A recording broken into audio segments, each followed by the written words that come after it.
అంతేకాకుండా ఈ 2 రోజుల్లో ఈ రాష్ట్రంలో జరుగుతున్నటువంటి అనేక కుంభకోణాలను ఒక్కటిగా బయటకు తీయబోతున్నాం. కొన్ని వేల కోట్ల రూపాయల కుంభకోణాలు మా దృష్టికి వచ్చినాయి.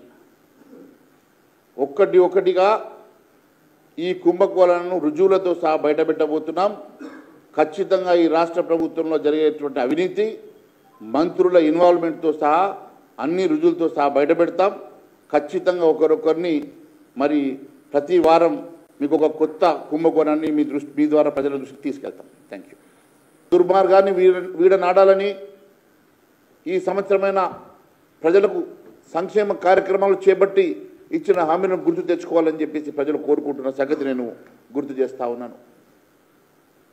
అదే మాదిరిగా ప్రతిపక్షాల గొంతు నొక్కి ఇష్టానుసారంగా గతంలో నిర్బంధించి అరాచకాలు చేసినటువంటి ఈ ప్రభుత్వం ఇప్పటికైనా మనసు మార్చుకోవాలని చెప్పేసి ప్రజలు ఆశిస్తున్నారు. సర్కారు కాస్తైనా ప్రజాస్వామ్య పద్ధతిలో వ్యవహరిస్తుందని, అప్రజాస్వామ్యాన్ని వీడనాడుతుందని ప్రజలు ఎదురు చూస్తూ ఉన్నారు.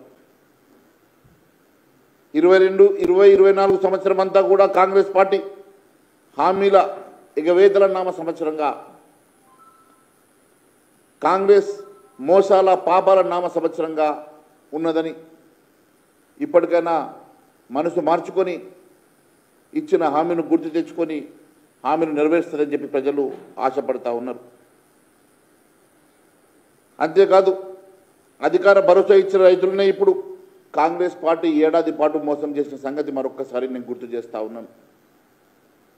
అభయహస్తం హామీలు, అభయహస్తంలో 6 గ్యారెంటీలో రెండోదే రైతు భరోసా పథకం.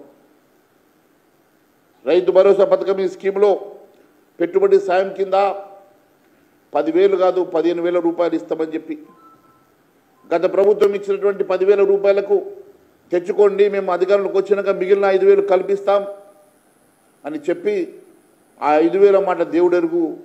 కనీసం గత ఖరీఫ్ సీజన్లో కూడా వారు 15,000 రూపాయలు ఇవ్వకపోగా మళ్ళీ కొత్త సీజన్ వచ్చినా ఇప్పటి వరకు రైతు భరోసా ఊసేలేదు. అంటే రైతుల్ని కేవలం మాయ మాటలతోటి, మాటల గారడితోటి ఇవాళ రేపు అని చెప్పేసి కేవలం సమయం వృధా చేస్తున్నారు తప్ప రైతులను ఆదుకునేటువంటి ఆలోచన ఈ ప్రభుత్వానికి ఉన్నదా అని చెప్పి అడుగుతూ ఉన్నాం. రైతు బంధు బదులుగా రైతు భరోసా పేరు మార్చి ఎకరానికి ఏడాదికి 15,000 ఇస్తామని ఈ పథకానికి 15,075 రూపాయలు బడ్జెట్లో కేటాయించిన సంగతి నేను గుర్తు చేస్తున్నా. అంతేకాకుండా రైతు భరోసాతో పాటు మరొక పథకాన్ని కూడా కౌలు రైతులకు 12,000 ఇస్తామని, దానికి కూడా 12,000 కోట్ల రూపాయలు ఖర్చు అవుతుందని, అవి కూడా మరి బడ్జెట్లో మంజూరు చేసిన సంగతి నేను గుర్తు చేస్తూ ఉన్నాను. కేవలం 3 నెలలు మిగిలింది. ఇప్పటి వరకు ఆ 15,000 కానీ ఈ 1,200 కోట్ల రూపాయలు కానీ ఇప్పటి వరకు ఖర్చు చేయకుండా రైతుల్ని ఉట్టికి ఆశ చూపించినట్టుగా కేవలం మరి మాయ చేస్తున్న సంగతి నేను గుర్తు చేస్తూ ఉన్నాను.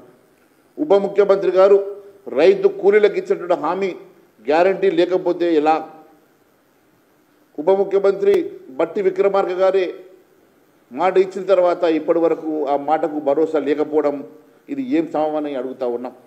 ఆర్థిక మంత్రి బట్టి విక్రమార్క గారు డిసెంబర్ 15, 2024 ఖమ్మంలో విలేకరుల సమావేశంలో మాట్లాడుతూ రాష్ట్రంలో భూమి లేని నిరుపేద వ్యవసాయ కూలీలకు ఏడాదికి 12,000 రూపాయల చొప్పున, మరి 2 సార్లు 6 నెలలకు ఒక పారు 6,000 రూపాయల చొప్పున 2 విడతలుగా మొత్తాన్ని పంపిణీ చేస్తామని చెప్పి కూడా, మరి అది కూడా డిసెంబర్ 28 లోపల వారి పార్టీ ఆవిర్భావ దినోత్సవం రోజు ఇచ్చేస్తామని 28 గడువు పెట్టి ఇప్పటికీ 5 రోజులు అయిపోతున్నది కదా.